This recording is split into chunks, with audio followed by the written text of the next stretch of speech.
Seen one of these pictures that shows everything that can go wrong with your digestive system. You don't want to look at it too long. But, oh, I forgot about intussusception. Is where the bowel sort of telescopes upon itself. That narrows the lumen of the bowel significantly. All sorts of pathology. But the reason why you want to have this is the reason why you want to have a colonoscopy done, is you're looking for these polyps, which are the precursors for colon cancer. And the point is, if you can catch it at this stage, you can burn these things off while you're in there. And it's part of the same procedure, and that'll be the end of it. You will have just, this person would have died of colon cancer had this colonoscopy not been done.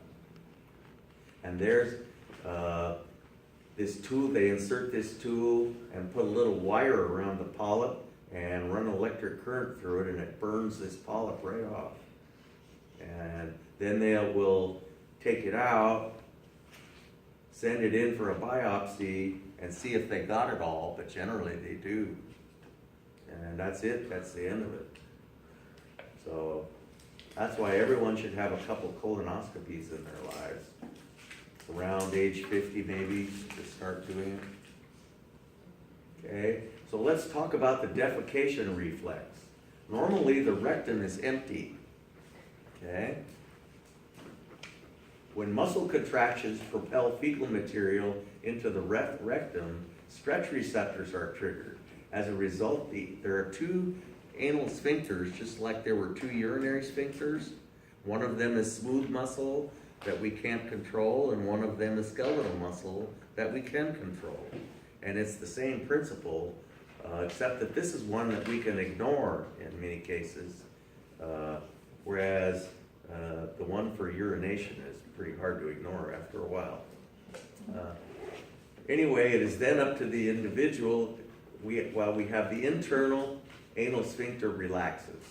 It is then up to the individual whether or not the external anal sphincter is relaxed, because it's made of skeletal muscle and we can control it. Okay?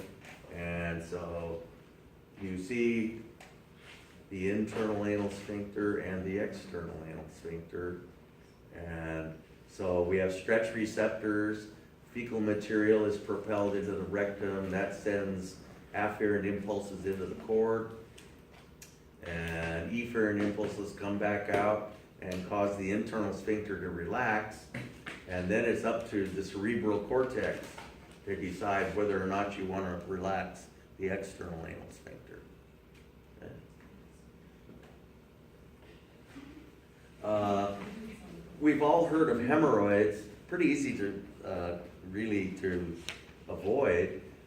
What happens is that there's a plexus of veins right around the anal region, and sometimes during defecation, part of that gets pushed out, and then when the sphincter closes, it pinches this little plexus of veins outside the body, and circulation gets cut off, and the blood clots, and pretty soon the tissue starts to become necrotic, and all sorts of itch and all hurt, all sorts of bad things.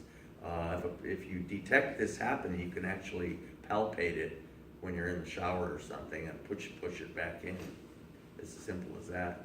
And ask your physician, that they'll tell you the same thing. And it's pretty easy to avoid these hemorrhoids. Tumors, perirectal tumors. Here's an axial slice. I'm not really seeing much pathology there. But I guess, yeah, unless all of that discoloration might be pathology. But, so is this a male or a female? What do you think P stands for? Prostate. Prostate. And of course theirs looks like a penis there. Urinary bladder, rectum.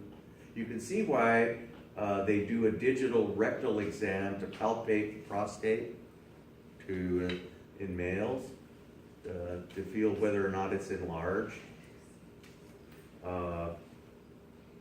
Gee, that's all. It's rare for a male to reach older age and not have some sort of pathology with the prostate. We'll talk about that later. So what do we have Wednesday? Lab midterm. Yeah.